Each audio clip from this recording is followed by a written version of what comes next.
Dear students, अस्सलाम वालेकुम रहमतुल्लाहि व बरकातुहू। उम्मीद है आप ठीक होंगे, खैरियत से होंगे। अच्छा, आज हमने करना है टेबल पे काम करना है। टेबल क्या होती है तो देखें, हम ओपन करते हैं एमएस वर्ड को और एमएस वर्ड के अंदर हम आ जाते हैं भाई ब्लैंक डॉक्यूमेंट, और ब्लैंक डॉक्यूमेंट से यहाँ इंसर्ट पे आ गए। इंसर्ट पे जो ही आए हैं तो ये देखें यहाँ पे कोई टेबल नहीं है। इंसर्ट के अंदर ये टेबल मौजूद है। मैंने टेबल पे क्लिक किया है और यहाँ से जितनी रो मैं करना चाहूँ, जितने मैं कॉलम करना चाहूँ, ये मैं बना सकता हूँ। तो याद रखें, ये लेफ्ट टू राइट, ये हॉरिजॉन्टली जो भी ड्रा होगी ये रो होगी, और ये ऊपर से नीचे ये कॉलम की शक्ल में होगी। वर्टिकल जो होगी ये कॉलम होगी, इनको हम कॉलम कहेंगे। अब मैं ऐसी टेबल ड्रा करता हूँ जिसमें मेरे पास 5 कॉलम हूँ और 3 रोज़ हूँ। तो ये देखें, 3 इसकी ये 5 कॉलम आ गए और इसकी 3 रो आ गई। या मैं इसे करता हूँ, इसकी थोड़ा मैं रो ज़्यादा कर देता हूँ। ये देखें, मैंने रो किए हैं 1 2 3 4 5 6 7 8 और इसके मैंने कॉलम ये कर दिए। एक और चीज़ देखें, मैं यहाँ से इसको सेलेक्ट करता हूँ और बैक स्पेस दबाता हूँ तो ये ख़त्म हो गया। दोबारा इधर देखें, हमारे पास ये है इंसर्ट है, डिज़ाइन है, लेआउट है, रेफरेंसेस है, और यहाँ पे देखें, यहाँ पे कोई आपको डिज़ाइन की टेब नज़र नहीं आ रही, लेकिन जो ही मैं यहाँ से टेबल इंसर्ट करता हूँ, ये टेबल मैंने इंसर्ट कर ली है, तो अब हमारे पास यहाँ से डिज़ाइन टैब खुल गया। तो ये डिज़ाइन टैब जो है ये स्पेशली आपकी टेबल के लिए। अब आप इसको सिलेक्ट करें, देखें यहाँ से ये टेबल के प्री डिफाइंड मुख्तलिफ़ किस्म के डिज़ाइन हैं। यहाँ से आप जो भी डिज़ाइन सेलेक्ट करना चाहें आप इसको सेलेक्ट कर सकते हैं। देखिए, मैंने ये सेलेक्ट किया तो ये मैंने टेबल का एक डिज़ाइन सेलेक्ट कर लिया। ये तो इसके प्री डिफाइंड डिज़ाइनिंग है। हम इसके अंदर अपनी मर्ज़ी की भी डिज़ाइनिंग कर सकते हैं। इसके बाद जी देखते हैं हम ये शेडिंग। मैं इसको दोबारा कंट्रोल Z करता हूँ, ये कंट्रोल Z किया है। अब मैं चाहता हूँ कि मैं इसकी शेडिंग करूँ, तो ये यहाँ से मैंने क्लिक किया है। जिस मर्ज़ी जो कलर मैं इसको देना चाहूँ, ये देखें, यहाँ से मैं इसको कोई कलर दे सकता हूँ। मैंने ये कलर दे दिए। तो अब देखें, शेडिंग का मतलब ये होता है कि हम इसके बैकग्राउंड में कौन सा कलर रखना चाहते हैं। दोबारा मैं इसको सेलेक्ट करता हूँ, देखें मैं सेलेक्ट हटाया है तो यहाँ से डिज़ाइन चला गया, लेकिन जो ही इसको मैं दोबारा सेलेक्ट करता हूँ यहाँ पे डिज़ाइन आ गया। अब ये बॉर्डर के स्टाइल्स हैं। अब देखें, बॉर्डर का स्टाइल ये सिलेक्ट हुआ पड़ा है, ये देखें ये सिलेक्ट हुआ पड़ा है।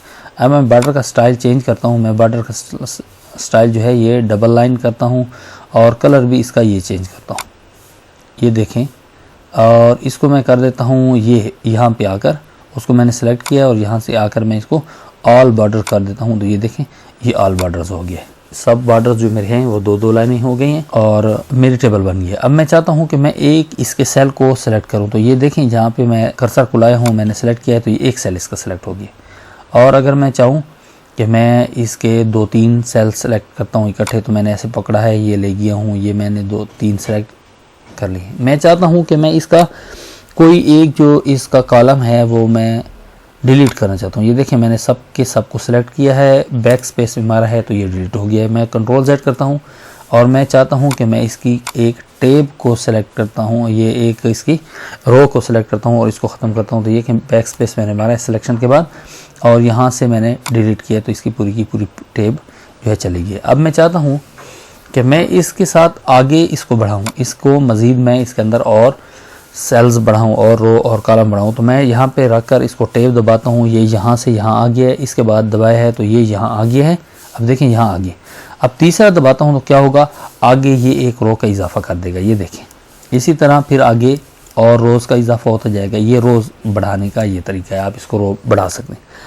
अगर आप इसका कॉलम का इजाफा करना चाहते हैं, जहाँ कॉलम का इजाफा करना चाहते हैं वहाँ पे अपने कर्सर को ठहराएं, यहाँ राइट क्लिक करें। जो ही राइट क्लिक करेंगे यहाँ से आपका आएगा इंसर्ट।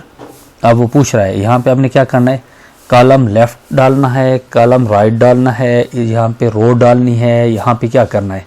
तो मैं कॉलम राइट करता हूँ तो ये देखें यहाँ पे चौथा कॉलम भी हमारा आ गया। तो इस तरह आप किसी भी टेबल के अंदर तब्दीलियाँ कर सकते हैं। मैं इसको सेलेक्ट करता हूँ, दोबारा यहाँ पे आ गया। अब देखें, यहाँ से मैं चाहता हूँ कि मेरे कुछ जो हैं इनका तो ऐसा ही रहे जिस तरह ये डिज़ाइन है, और कुछ जो है उनकी सिंगल लाइन हो। तो यहाँ से मैंने सेलेक्ट किया है। सेलेक्ट करने के बाद मैंने यहाँ से बॉर्डर स्टाइल लिया है, ये सिंगल लाइन ली है, पेन आ गया है, यहाँ पे क्लिक किया है, ये एक लाइन हो गई, ये दूसरी लाइन हो गई, ये तीसरी लाइन हो गई और इसकी चौथी। अब मैंने एक सेल को अपनी मर्ज़ी का सेलेक्ट कर लिया और बाकी जो थे वो वैसे ही हैं। आप इसी तरह इसके अंदर तब्दीलियाँ कर सकते हैं। मैं कंट्रोल Z करता हूँ दोबारा ताकि आपको कुछ और समझा सकूँ।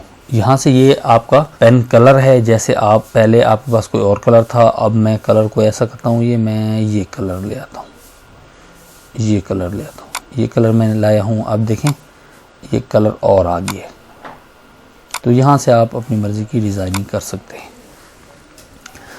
अच्छा, मैं इस पूरे को ख़त्म करता हूँ, बैक स्पेस दबाया, ख़त्म हो गया। अब देखें दोबारा मैं इंसर्ट करता हूँ टेबल को, और यहाँ से ये मेरे पास आ गए हैं भाई, एक टेबल आ गया। यहाँ पे मैं लिखता हूँ सीरियल नंबर, और यहाँ पे मैं डालता हूँ नेम, यहाँ पे मैं डालता हूँ फादर नेम, और यहाँ पे मैं डालता हूँ ऑब्टेन मार्क्स, और यहाँ पे इधर मैं चाहता हूँ कि यहाँ पे रिमार्क्स आ जाए। अच्छा, अब देखिए यहाँ पे ऑब्टेन मार्क्स मैंने डाल दिया है, और मैं चाहता हूँ कि यहाँ पे मैं टोटल मार्क्स का इससे पहले नंबर डालूँ। तो मैंने यहाँ पे क्लिक किया है, और इससे पहले मैंने डालना है, तो मैं इंसर्ट पे आया हूँ यहाँ से, और इंसर्ट के बाद कहाँ किया है भाई, इसके लेफ़्ट, इंसर्ट कॉलम लेफ़्ट। जो ही लेफ़्ट किया यहाँ पे एक कॉलम आ गया, और इस कॉलम को मैंने क्या नाम दे दिया भाई, इसको मैं टोटल मार्क्स का नाम दे दिया।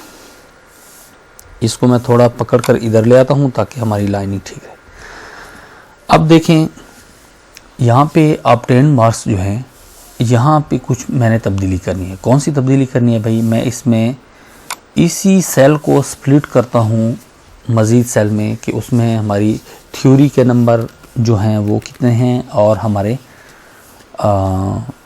प्रैक्टिकल के नंबर कितने हैं। तो इसी सेल के अंदर ठहराते हुए मैं राइट क्लिक करता हूँ, राइट क्लिक किया है, और यहाँ से स्प्लिट सेल किया है। और स्प्लिट सेल में क्या किया है भाई, 2 कॉलम किए हैं और 1 रो बनाई है। तो ये देखें, ओके किया है। यहाँ ये 2 कॉलम के अंदर आ गया, और यहाँ पे ये 2 रोज़ आ गई।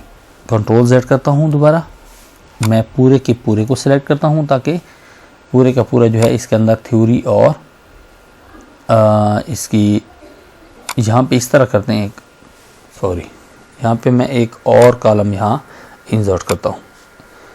राइट क्लिक किया, इंसर्ट कॉलम, और इंसर्ट कॉलम मैंने किया है लेफ़्ट, यहाँ पे आ गया। अब इसको मैं मर्ज कर देता हूँ, इन दोनों का एक सेल बना देता हूँ। सेलेक्ट किया दोनों को, मर्ज सेल किया, ये एक सेल बन गया। अब इसको मैं कंट्रोल E करता हूँ, दरमियान में आ गया। यहाँ पे मैं लिखता हूँ थ्योरी, और यहाँ पे मैं लिखता हूँ प्रैक्टिकल। तो इस तरह आप किसी भी जगह उसको मर्ज कर सकते हैं, किसी भी जगह आप उसको स्प्लिट कर सकते हैं, किसी भी एक बने सेल को स्प्लिट भी कर सकते हैं और मर्ज भी कर सकते हैं। तो उम्मीद है इसकी आपकी समझ आ गई होगी। ये हमारी टेबल्स थी। इस तरह आप अगर यहाँ से आएँ तो यहाँ से आप इंसर्ट टेबल यहाँ से भी कर सकते हैं। मैं इसको थोड़ा नीचे ले आता हूँ ताकि मैं आपको ये भी दिखा सकूँ। यहाँ से मैंने किया है भाई इंसर्ट टेबल। अब इसमें मैंने अपनी मर्ज़ी के कितने भाई कॉलम मैंने डालने हैं, ये मैं करता हूँ 6 कॉलम डालने हैं। और कितनी रोज़ हैं भाई, मेरी 5 रोज़ हैं।